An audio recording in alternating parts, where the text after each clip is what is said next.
Let's dive right into this story and really understand it in detail. We're rewinding to a time when a civilization existed over in the lands of Essos that possessed, without a doubt, the most dangerous powers in the entire world. We're talking massive armies, unbelievable wealth, incredibly advanced craftsmanship, and most importantly, they had dragons.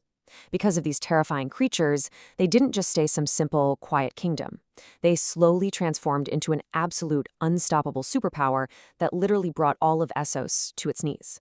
But, when we look at the lore today, we're left staring at this massive, glaring question. How exactly did the world's greatest superpower become nothing more than ruins and legends? Because today, this once unbeatable civilization, it only exists as scattered remnants, old myths, and a handful of surviving artifacts. So to truly understand how they reached such terrifying, unmatched heights of power, we actually can't look at their tragic end. We've got to look really closely at their very beginning. So to figure out those origins, we have to talk geography for a second, specifically southeastern Essos. The area we now call the ruins was once the thriving, beating heart of a massive civilization. But their location wasn't just, interesting.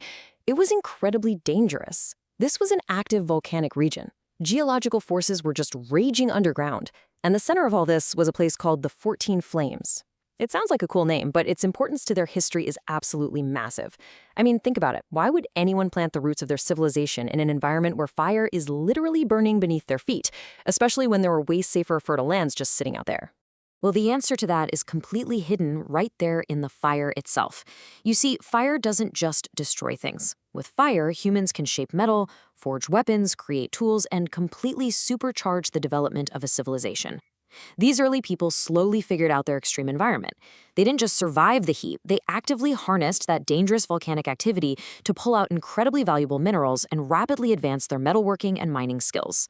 The crazy danger of their environment is exactly what unlocked their early rise to power. And the absolutely crucial takeaway here is that they had one extraordinary quality: a limitless, almost insane capacity for rapid innovation. In the very beginning, they were not this giant empire. They didn't have massive armies, and they definitely weren't ruling Essos. They were literally just people trying to survive in a wild environment. But as they learned more about those volcanic mountains and started tapping into those underground resources, their craftsmanship leveled up and their overall power just started to climb and climb. But let's be real for a second. Cool technology and lots of minerals don't conquer an entire continent. There was a massive turning point coming in their story where something else was going to become vastly more important than being good at metalworking. So what was it? What mysterious power elevated them from being really advanced craftsmen to becoming some of the most terrifying conquerors the world has ever seen? The answer, obviously, was dragons. This was the ultimate game changer. This is the power that didn't just make them advanced, it made them absolutely terrifying. The connection between this civilization and dragons completely flipped the balance of power in Essos overnight. We know they eventually tamed them and weaponized them, but that initial discovery, wow, that changed absolutely everything. Now, you might be wondering, how did they actually get these dragons? How do you even tame a dragon for the very first time? Well, truthfully, even the history books don't have the full answer for us. That's why their early history is this wild mix of historical facts and total legends. There are some fascinating stories out there tying the dragons directly to the 14 Flames and these ancient magical practices. And while sure, none of that is fully confirmed, one indisputable fact remains crystal clear. No matter what their mysterious origins were, this civilization forged a bond with these creatures that literally no one else in the world had. And to put that advantage into perspective, the math here is pretty brutal.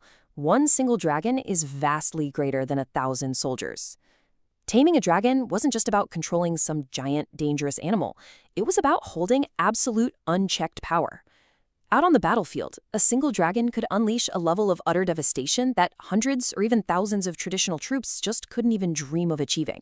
It was an overwhelming, totally insurmountable advantage. Because of this massive shift in power, a brand new elite class popped up incredibly fast. We know them today as the Dragon Lords, the ancient ancestors of families like the Targaryens, right? The families who managed to control the dragons suddenly monopolized all the military and political influence. Their status just skyrocketed. They didn't just have money anymore. They held the ultimate weapons. To hold a dragon was to hold total control over the society and its entire future. Now, it's super easy to just look at this and say, oh, their success was just because they had dragons. But actually, scratch that, it's a bit more complex. Their true overarching power was built on a really layered foundation of distinct pillars. Yes, you had the elite dragon lords pulling the strings in politics, and dragons completely dominating the military side of things. But you also had that incredibly skilled craftsmanship giving them a huge technological edge, plus mining and trade fueling a massive economy, which then pumped out even more powerful weapons. Their strength wasn't just one magic weapon, it was this whole interconnected system working perfectly together. And the absolute pinnacle of all that skilled craftsmanship, Valyrian steel. This steel became completely legendary for its crazy strength, its razor sharpness, and honestly, its surprisingly lightweight. It was so perfectly crafted that even centuries later, way over in Westeros, a single Valyrian steel sword was considered an incredibly valuable, almost priceless artifact. It really is the prime example of their unmatched abilities. But here is the profound tragedy of all that brilliant advancement. The original forging technique? It was largely lost when their civilization was destroyed. They had this unbelievable craftsmanship and deep knowledge, but the complete secret of how to actually make this steel basically vanished when they fell. It serves as this haunting mystery box in their lore, constantly reminding us of exactly how highly developed they were and just how much was erased in the blink of an eye.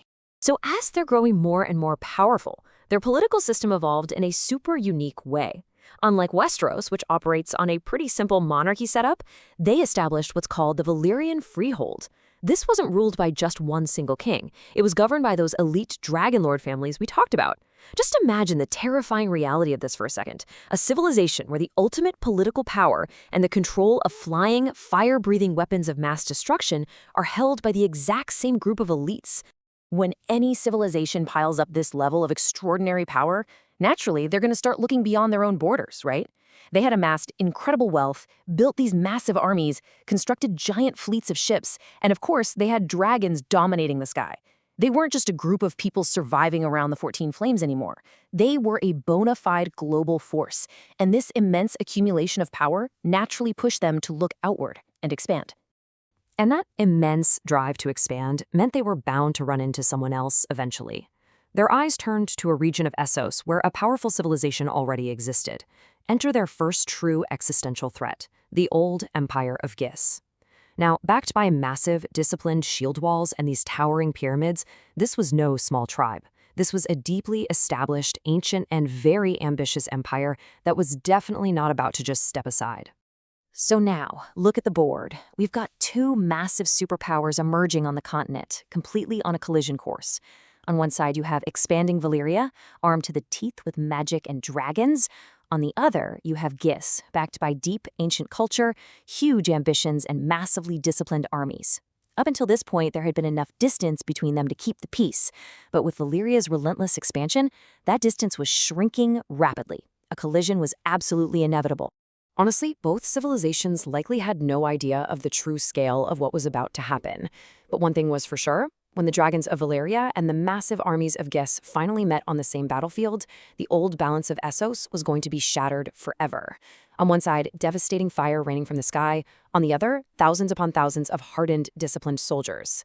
Which leaves us standing right on the precipice of an all-out war, with one final thrilling question to ponder. Fire or soldiers? Who's going to strike first?